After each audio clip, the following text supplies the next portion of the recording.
ఏ కుటుంబమైనా కట్టబడాలంటే మీకు తెలిసింది టకామని చెప్పండి. ఇంటి భర్త పురుషుడు భక్తి కలిగి ఉండాలా, స్త్రీ భక్తి కలిగి ఉండాలి? మీకు తెలిసింది చెప్పండి ఏదో ఒకటి. ఇద్దరు భక్తిగా ఉండాలి, నో డౌట్.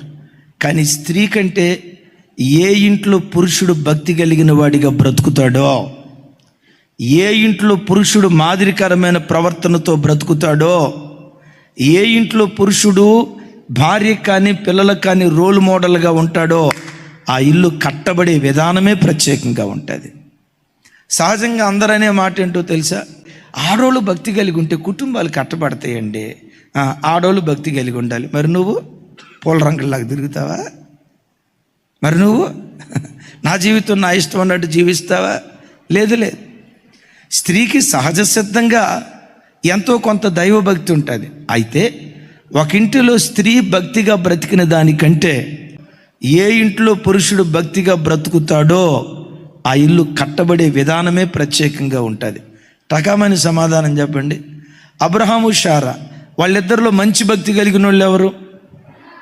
అంటే శారమ్మ భక్తి కలిగింది కాదా అని అంటానికి వీల్లేదు. కానీ శారమ్మ తల్లి కంటే అబ్రహామయ్య భక్తిలో అందనంత ఎత్తులో ఉన్నాడు. ఎస్. ఇస్సాకు రెబక్క వాళ్ళిద్దరిలో మంచి భక్తి కలిగిన వాళ్ళు ఎవరు? ఎస్. యాకోబు లేయా, యాకోబు రాహేలు వాళ్ళలో మంచి భక్తి కలిగిన వాళ్ళు ఎవరు? బైబిల్లో ఎక్కడైనా చూడండి, దేవునితో సంబంధం భక్తి అంటే అది పురుషుల సొంతం అన్నట్లుగా బైబిల్లో మనం చూస్తాం. దావీదు కుటుంబం ఉంది కదా, దావీదు కుటుంబంలో దావీదు భార్యలు భక్తి కలిగిన వాళ్ళని రాసిందా, దావీదు భక్తి కలిగిన వాడని రాసిందా? అలాగని స్త్రీలకు భక్తి వద్దని కాదు, స్త్రీ భక్తి కలిగిందిగా ఉండాలి.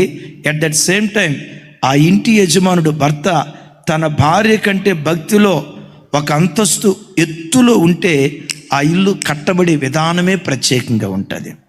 అందుకనే యవన బిడ్డలారా, లైవ్ చూస్తున్న పురుషులారా, ఇంటి యజమానులారా, మీరు ప్రభు కొరకు ఖచ్చితంగా నిలవబడితే, మీరు ప్రభు కొరకు ఖచ్చితంగా బ్రతికితే, వాక్యాన్ని ముందు పెట్టుకొని వాక్యపు జాడల్లో మీరు నడిస్తే, ఇప్పుడు రైలు బండి ఉంది, రైలు ఇంజిన్ పట్టాల మీద ఉందనుకోండి, దాన్ని ఆనుకొని ఉన్న పెట్టెలన్నీ పట్టాల మీద వెళ్ళిపోతాయి.